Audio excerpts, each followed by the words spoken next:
Hello everyone! So nandito naman po ako sa inyo upang i-discuss yung classification of information according to its sources. Number 1 po rito yung tinatawag nating mga witnesses.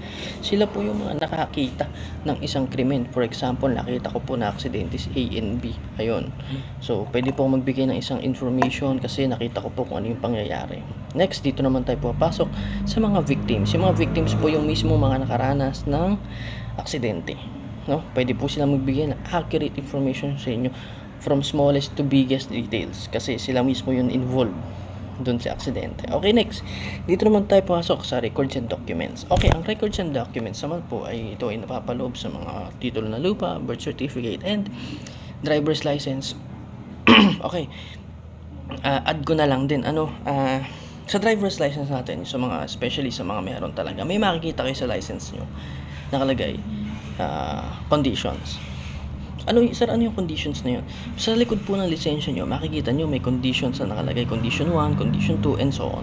Pag condition 1, correct me if I'm wrong, but sa condition 1 is you have to wear eyeglasses para makorek yung vision mo. Kasi ang tamang vision natin is 20/20. So, pwede ka pa rin namang maging fit to drive sa medical mo. But, bibigyan ka ng restriction ng LTO. Condition 1, you have to wear eyeglasses. So, ano ibig sabihin nun? Ano ang connect nun sa investigasyon? Okay, sa investigasyon, maaari kasing magbigay yon ng sapat na dahilan or maaaring magbigay ng kaunting information sa mga investigator kung bakit nangyari ang isang aksidente. Okay? Ganun din, sa condition 2 ng LTO, you can only drive when sunlight. So, umaga lang. Sa araw ka lang pwede mag-drive, sa gabi hindi. Ganun po yun. Kaya po may mga ganun yun. Kaya huwag niyo pong binabaliwala ang mga conditions na nilalagay ng LTO sa mga ating mga lisensya. Next, dito naman tayo pumapasok sa physical evidence. Sa mga physical evidence naman po, tulad ng mga knife, kutsilyo. Kasi dyan may mga naiwan po mga fingerprints. No? Tandaan po ninyo, wala pong magkakaparehong fingerprint unless tampered. Kaya lang, ganun to talaga.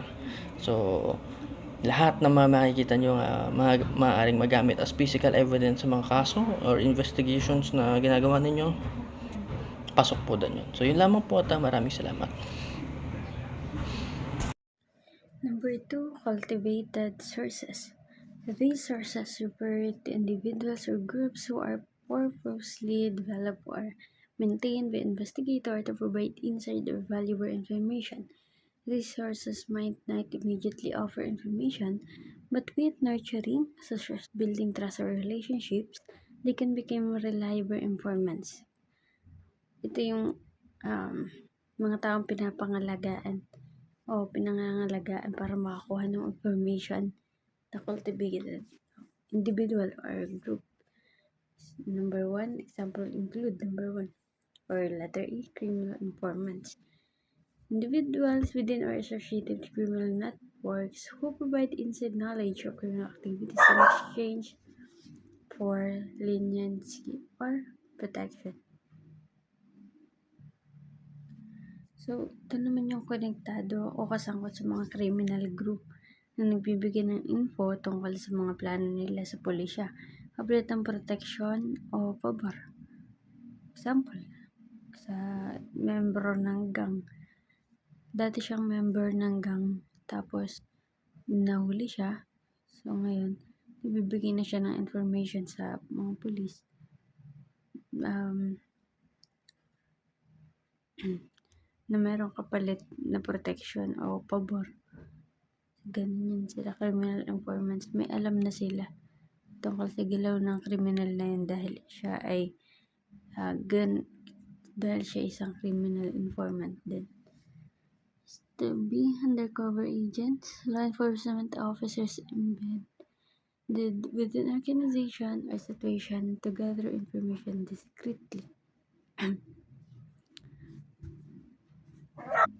Pag sinabing discreetly, patago.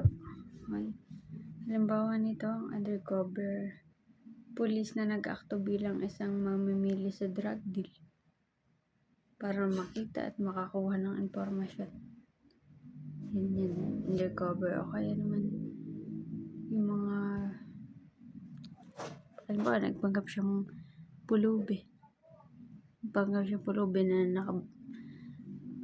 kasi pag pulubi, hindi ka mapapansin na pulis ka. So, yun yung magiging way mo para makakuha ka ng information. sa isang building na yun.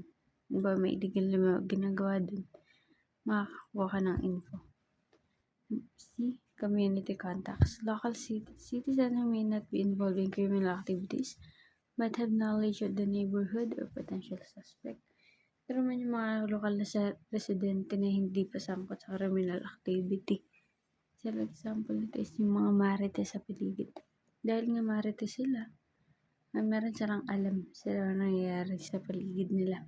Kaya, for sure, makakakuha ka sa kanila ng information or evidence.